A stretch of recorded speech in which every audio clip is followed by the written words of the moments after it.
All right. Good evening, good morning, good afternoon, wherever it is in the world that you are. I am Simon with the Inside Cruiser, and hello to you all. Hope you're all doing very, very well.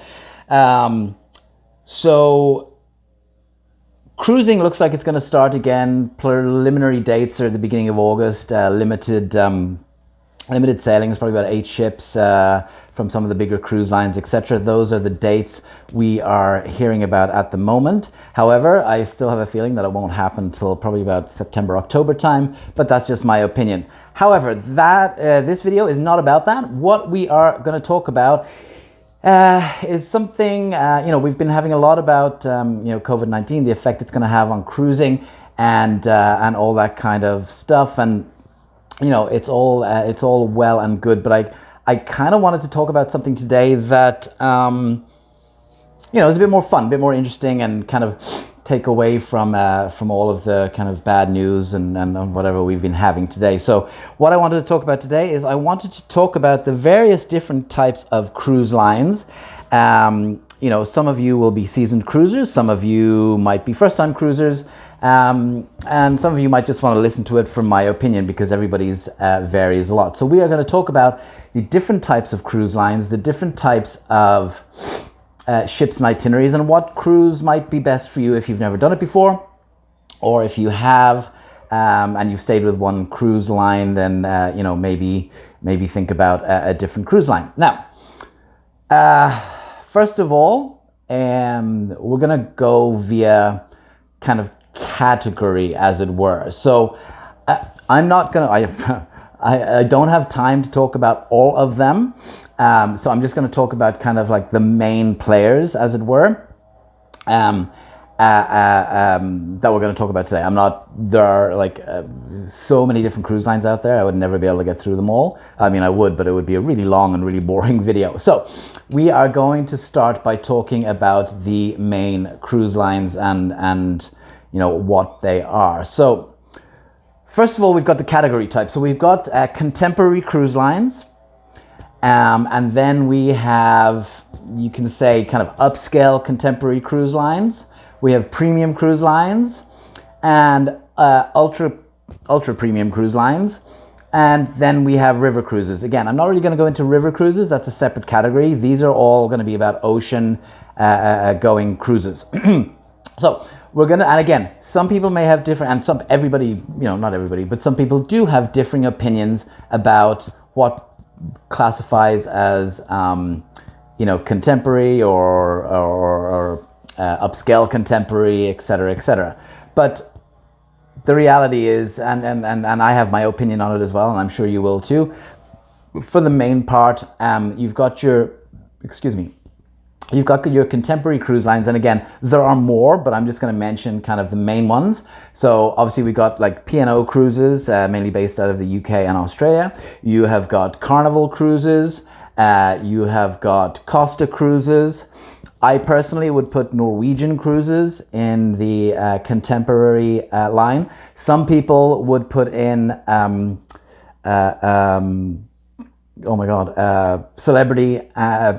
Royal Caribbean and Princess into the contemporary cruise line, and I honestly, I would be in that mindset too. However, for the purpose of this video, we're going to break some of them off, and we're going to go up into the kind of upscale contemporary cruise lines. Now, for me, the upscale contemporary cruise lines would be your Royal Caribbean, would be your Princess, would be your Holland America. Now, again, some people would put those Holland America and Princess into the premium cruise lines. I personally don't, but that is, again, that comes down to opinion. My opinion is, your Royal Caribbeans, your Princess, and your Holland America would go into the kind of upscale contemporary cruise lines. Now we go into the premium cruise lines, and we have Celebrity Cruises, Disney Cruise Line. I would put in Cunard into that bracket as well. And again, like I said, there are more, so please don't bombard me with, well, you can of course, but such and such is also in there too. I'm aware that there are more in those categories, and I've mentioned, like I said, I'm just kind of talking about the main players as it stands.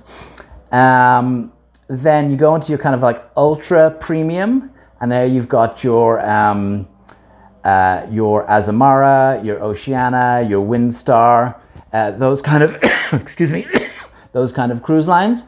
And then you've got your ultra luxury, which would be like Crystal, Regent, Seabourn, Silver Sea.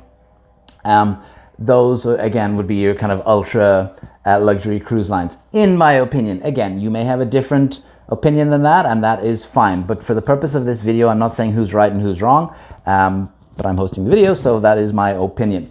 Now, the reason I say this is because most people, when they start cruising, they tend to start, on one of the contemporary lines, like your Carnivals or your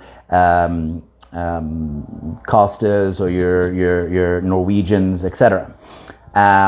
Or you might start on your Royal Caribbeans or your Celebrities, but very rarely do you start cruising on like your ultra luxury cruise lines. Now, what is the difference? Well, honestly, it really depends on you, on your age, your itinerary that you're looking for, and what you want to do. Traditionally, and it's in the title as well, Carnival bills itself as the fun cruise line. So basically, they're appealing to a younger age group. They're appealing to cruisers, like a lot of spring breakers like to go on Carnival, because they're really fun ships to go on. They go to fun ports, and on board the atmosphere is fun, and it's a younger demographic than you'd get on some others. Same could be said to a certain degree about Norwegian Cruise Line. Personally, I think Norwegian's like above, in my opinion, again, is slightly above Carnival, for example. Costa, we're not, in fact, forget I said Costa, because we're not really going to go into Costa, because it's kind of a specialty, like Italian-based cruise line, and P&O primarily are for Brits or Australians, because that's mainly where they sail out of. So we're going to kind of miss those ones out too. Just know that they are in that category. So, yes, like I said, in that fun kind of atmosphere, you've got Carnival Cruise Lines. And again, something I forgot to mention at the beginning, cruise lines or cruisers tend to be, not always, but for the majority, they tend to be very, very, very loyal to their preferred cruise lines. There's a couple of reasons for this. People like to go back to what they know, and also the loyalty incentives that they offer. So the more cruises you do, you become a loyalty member with them, and you can get, depending on how many cruises you've done or how many days at sea you've done, you get a higher and higher membership, which entitles you to better and better perks. I'm not going to go into the actual perks for each individual cruise line, but that's pretty much how it works. So, if you've got somebody who's cruised like 30 times on Carnival, it's unlikely they're going to switch to Royal Caribbean and vice versa. It's just the way it is. Now, some people do, but for the majority, like I said, cruisers are pretty loyal. That being said, just on a side note, what I have found as well is that the loyalty can be somewhat misguided sometimes as well. For example, I'm a member of a lot of, specific cruise line online blogs or chats or what have you, and I notice a lot of kind of uninformed opinions. For example, like, I would never go on, this is from say Holland America, throwing one out there, I would never go on Royal Caribbean because the ships are too big and there's 6,000 people on board and it would be awful and blah blah blah blah blah, because they're used to the kind of like Holland America's mid-sized ships. And that's fine, but everybody's entitled to their opinion and everybody's entitled to their preference. But the reality is, if you've never been on one of those big Royal Caribbean ships, you should probably give it a try, because it's not as horrific as you might find it. You're expressing an opinion of something you've never tried. And just the same as somebody from Royal Caribbean, saying, I'd never go on Holland America, it's full of old people and the ships are tiny. Again, you've never tried it. So before you, start kind of, trying to sway everybody, just to be fair, maybe you should actually go and try one of those cruises. Anyway, that was a side note. So yeah, so you've got Carnival, so fun party atmosphere, younger crowd, Carnival's for you. If you want something quiet, romantic, Carnival is not the cruise line to go on, in my opinion. Now, when you get up to your Norwegians, you know, it is fun. It is a younger crowd. It's just not as fun and young as Carnival, for example. So, you know, you could potentially go on there and have a nice romantic vacation. Now, again, and I'll get to this, the subcategories are, it also depends on the itinerary. It also depends on what cabin you get. So for example, if you've got a couple, like 4 guys or 4 girls going on spring break and they're, I don't know, 19, they're probably going to get a 4-person inside cabin, and they're going to be drinking a lot, and they're not really going to care about the itinerary. They just want to party and have fun. That being said, you can go on a Carnival ship for a much longer cruise. Now, the longer the cruise, the older the demographic gets. And the reason for that is because most working adults in North America, for example, they can't really afford to take more than a week off, for example, to go on a cruise. Most people just take a week. Therefore, if you go 14 days, 80 days, 21 days, you know, 30 plus days, your demographic is going to be older, because the people who can afford the time to do that are mainly retired or, you know, super wealthy and whatever. So that's why after your 7 days, your age demographic tends to go up a little bit, regardless of what ship you're on. Now, activities on board. Your ships are getting bigger and bigger, some of them. But with that comes a lot more of things to do. So if you happen to just like cruising and you've been to the ports of call before, then maybe what's on the ship to keep you entertained matters more to you than the ports you've gone to. For example, like if I never see Nassau again in my life, it will be too soon. And that's not because there's anything wrong with Nassau. It's just I have been there so many times, because I did 2 7.5-month contracts when I was with Royal Caribbean, and we were doing 3 and 4 day booze cruises out of Port Canaveral, and we were going to our private island, Nassau, and back to Port Canaveral. So I went to Nassau twice a week for 15 months, essentially. So I am done with Nassau. But again, it's nothing wrong with Nassau, but I wouldn't pick an itinerary, for example, that had Nassau on it.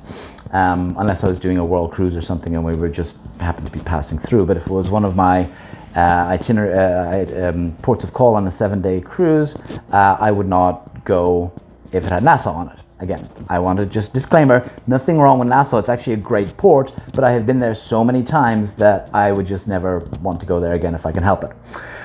So that was a side note just about, you know, different demographics and what have you. Carnival, younger, party, great time, fantastic. Now, your Norwegian, kind of the same to a certain degree, just slightly better. And what I say about it, and again, these are personal opinions. You may have a completely different opinion, but I have worked on Carnival and I have cruised on Carnival. I have worked on Celebrity and I've cruised on Celebrity. I have worked on Royal Caribbean, I have cruised on Royal Caribbean. I have worked on Azamara, I have cruised on Azamara. So, you know, I'm not just saying it from a work point of view, I'm not just saying it from a cruising point of view. I'm saying it from both. And in my humble opinion, your service and food aboard Norwegian is in general better than it is on Carnival, the same as Royal Caribbean, etc. I find the food and the service better on Royal Caribbean than I do on Carnival. That being said, when it comes to a company like Royal Caribbean, again, you've kind of got the best of both worlds. It can be fun. The demographic is younger, but they appeal more to young families. And the reason I say this is the amenities. In my opinion, Royal Caribbean has the best amenities on board their ships than any of the cruise lines. I mean, depending on what ship you go on, you've got everything from an ice rink to a rock climbing wall. Some of them have robotic bartenders if you're into those gimmicks. You know, elevators in the bar. They've got a merry-go-round on some of their Oasis, on all of their Oasis class ships. Excuse me. Some of them have go-karts. Obviously, they all have pools. All cruise lines have pools. On some of the Royal Caribbean ships, they have what's called a flow rider, which means you can do surfing. They have iFly, where you can kind of do a simulated skydive with big fans that blow you up. They just, for families, they just have, as far as I am concerned, the best amenities. Now, Carnival do have some good amenities too, as do Norwegian. But for me, it will still be Royal Caribbean. I think they have overall the best amenities on board for kids. Again, disclaimer, depending on what ship you go on. Not all of them have all of these things. So for me, you know, if you're wanting to go on a spring break with a bunch of friends and you're, you know, up to like mid-20s, early 30s, you're single and whatever, I would recommend Holland America. Holland America. Carnival, absolutely. Number one choice, Carnival. If you have a young family, I would recommend Royal Caribbean without a shadow of a doubt. If you're kind of in between that, you don't have a young family, but you're still young, and you like to party, you know, there's no reason to look into. There's no reason not to look into Norwegian, because it's not as, you know, crazy and party oriented as Carnival is, but and it has great amenities on board. Again, depending on what ship you go on. So then it comes down to itinerary, and in general, most of the contemporary cruise lines have similar itineraries. They're not completely similar, but for example, they do Western Caribbean, they do Eastern Caribbean, they do Asia, they do Alaska. Norwegian is the only one that has a year-round cruise out of Hawaii, the Pride of America. And I can just say from what I've heard, I can't say from experience because I've never been on it, I've never worked on it, I've never cruised on it, but because it's in American waters and it never leaves American waters, they had a law. I don't know if they still do, I'll have to double check that. They had a law where you had to be an American to work on board. Now, the problem with that is that, you know, on a cruise line for servers, for example, bartenders, etc., they don't get paid the best. It's not bad pay, but it's not the best. So, you know, if you're from a developing country or whatever, you know, the money might be very good for you, and so you're quite happy to serve and do it very well. Whereas, let's be realistic, if it was Canada, I'm Irish originally, but I live in Canada, you know, if I was, you know, serving and I wasn't making that good money, my service wouldn't be that great because I'd honestly wouldn't be overly enamored with my job. And, you know, let's be real here. The service given by Americans on board is not as good as it could be for those reasons. And I'm not saying, please, if you're a server on board Pride of America, don't bombard me with hate. I'm not saying it's everybody. I'm just saying that that's what I've heard from secondhand sources. Again, they could be completely wrong. It is not my opinion. It's just an opinion that I've heard from other people. So the itineraries are essentially the same. You know, if you want to go to Asia, you can go on any of them. If you want to go to South America, you can go on any of those cruise lines. So then it comes down to the preference of the individual as to what cruise line they like to go on. Now, then we get to the kind of upscale contemporary cruise lines, and I put in my bracket, sorry, I forgot to mention Princess. Princess is a dodgy one. It can be, it could go in the upscale contemporary, it could go in the contemporary. Sorry, not upscale contemporary. It could go in the upscale contemporary, or it could go into the premium cruise lines. I'd probably put Princess. Again, I've cruised on Princess quite a few times. I'd probably just about scrape it into the premium cruise line as far as I'm concerned. Now, Princess is a great cruise line. They offer, you know, great itineraries. They have a lot of ships, so a lot of different, you know, small ships, big ships. Again, the itineraries that they offer are great. But there's nothing fancy. They're kind of like your traditional cruise line. Like, there's a lot of beiges and light browns, and, you know, nothing to, you know, make you stop and go, wow. Whereas, you know, like your Carnival, for example, would be like your Vegas from the 80s. It's kind of like lots of neons and lights and stuff like that.